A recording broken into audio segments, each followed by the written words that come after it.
Dricus Du Plessis protes dari pertarungan gelar Khamzat Chimaev. Don't always fair, and the fight game for sure not fair. Merasa diremehkan dari pertarungan yang terakhir, The Boss bersumpah akan menjadi petarung tersulit di dunia. Thomas Spinall mengaku telah memiliki kata kunci untuk mengalahkan Sergey Pavlovich. I think it's going to be a tough fight. Oh yeah, baby. You're gonna have to survive, don't you? Let's get it on! I'm ready today, tomorrow. Once I step in there, My journey in the UFC is so quick. I ain't intimidated by nobody.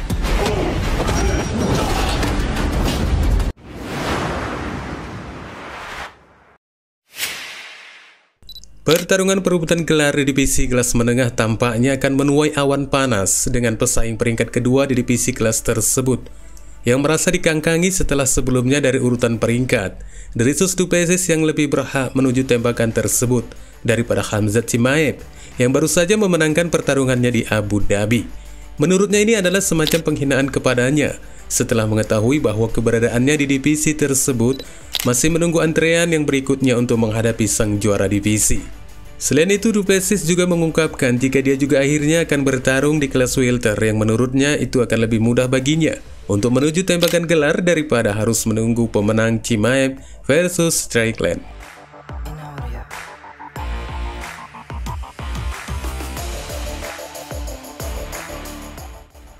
Reaksinya ini diutarakannya dalam obrolannya bersama The MMA Guru yang sekaligus petarung Afrika Selatan itu meremehkan kredibilitas Chimaev, meremehkan nilai kemenangannya atas Usman, dan bersikeras bahwa The Boss memiliki keberuntungan dari Paulo Costa yang akhirnya mundur dari pertarungan tersebut.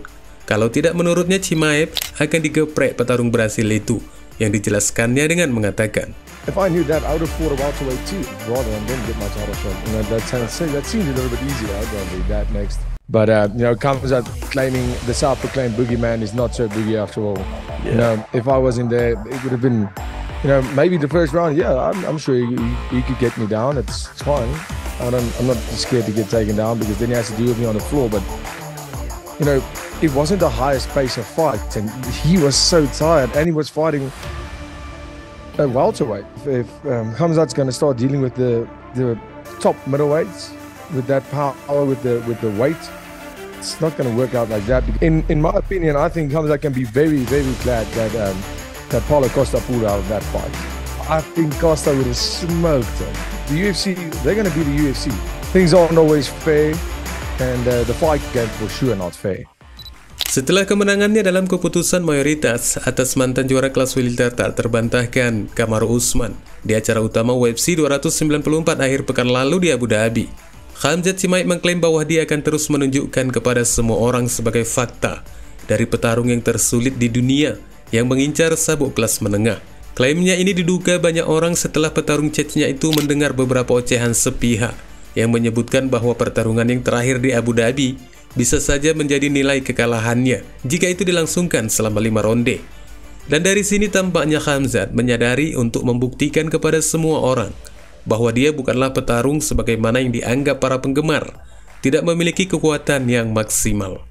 Dan terlebih lagi mungkin ocehan dari calon lawan yang dijanjikan kepadanya di Abu Dhabi, Paulo Costa, juga ikut memberikan tanggapan yang nyata-nyata meremehkan kemampuannya dengan menyebut Khamzat adalah petarung dan uang yang mudah jika saja dia tidak mengalami cedera.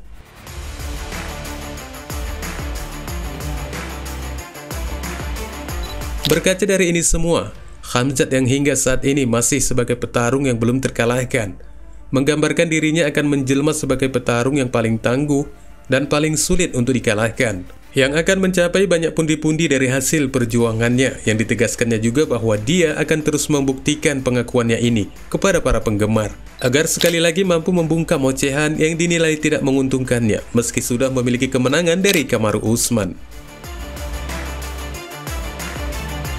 People like Mike Roast, people like you crazy, you that, you this. Yeah, I'm crazy.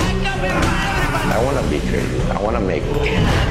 I want to be different. I don't want to be like you. I'm a different animal, you know, so I'm not like you. I will show everybody I'm the oldest fighter in the world.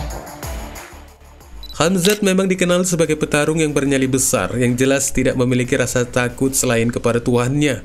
Dengan kekuatan yang dimilikinya saat ini, di mana dia tidak berapa lama lagi akan pergi ke tembakan gelar, yang rencananya akan digelar pada kuartal pertama di tahun 2024 melawan Sean Strickland. Juga telah memberikan ultimatum kepada sang juara itu, di mana dia telah mengetahui cara bermain dan kekuatan dari Strickland di divisi kelas menengah. Tentunya Khamzat akan memiliki game plan yang lain untuk mampu mengalahkan sekaligus merebut sabuk yang sekian tahun telah lama diimpikannya. Akan tetapi kebanyakan dari mereka tetap meragukan kemampuan dari Khamzat yang bereferensi dari pertarungannya dengan Kamaru Usman. Padahal pertarungan itu tidak bisa ditelan mentah-mentah sebagai acuan untuk memberikan penilaian kemampuan dari Chimaev, karena Usman juga bukan petarung yang mudah untuk dikalahkan. Khamzat yang saat ini berada di peringkat ke-9 divisi kelas menengah seharusnya sudah berada di tembakan gelar jauh waktu sebelumnya. Namun dikarenakan banyaknya garis-garis yang melintang yang harus dilewatinya, akhirnya petarung dengan rekor 13 kemenangan itu pun masih juga belum berada dalam pertarungan puncak di divisinya. Dan hal ini tentunya berbeda dengan Thomas Spinal, petarung yang berasal dari Inggris dengan catatan rekor UFC-nya 8 kemenangan dan 1 kekalahan dari keberuntungan yang tanpa diduga sebelumnya. Setelah jadwal pertarungan gelar di divisi kelas berat yang awalnya untuk John Jones dan Steve Miocic dibatalkan, kini petarung Manchester 31 tahun ini akan menguji kemampuannya untuk memperebutkan gelar yang kosong di divisinya melawan petarung kokoh dari Rusia, Sergey Pavlovich. Dan sebelumnya bagi banyak orang, petarung asal Rusia Pavlovich dinilai memang sangat pantas untuk ketembakan gelar yang berikutnya. Setelah mencatatkan 6 kemenangan KO dan kesemuanya itu dilakukannya pada ronde pertama. Ini bisa dikatakan pencapaian yang benar-benar gila. Dan apakah ini akan dilanjutkannya dengan satu ronde kembali di pertarungan perebutan gelar yang kosong nantinya? Maka Aspinall harus mampu meredam kekuatan brutal dari jagoan asal Rusia itu pada malam pertarungan mereka yang akan digelar pada tanggal 11 Desember mendatang. Dan tampaknya Spinal benar-benar yakin mampu melakukannya dan telah memiliki kata kunci untuk menghentikan keganasan dari Pavlovich yang sebelumnya telah disampaikannya pada acara obrolannya bersama Ariel Helwani.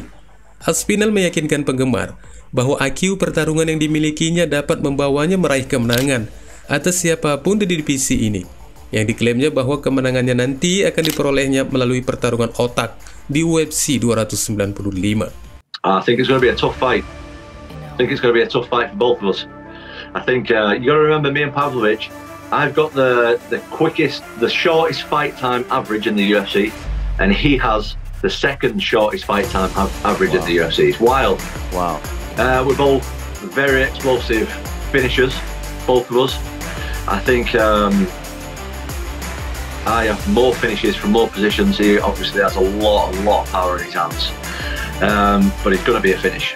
It's going to be a finish, and I think I'm a lot smarter. I think my fight IQ is a lot better than a lot of the guys he's already fought, and I'm not going to stand in front of him and have a trade-off, because it's basically suicide if you do that with him. He's an absolute ginormous puncher, and I'm going to use my brain to win the fight, and I'm going to outsmart him.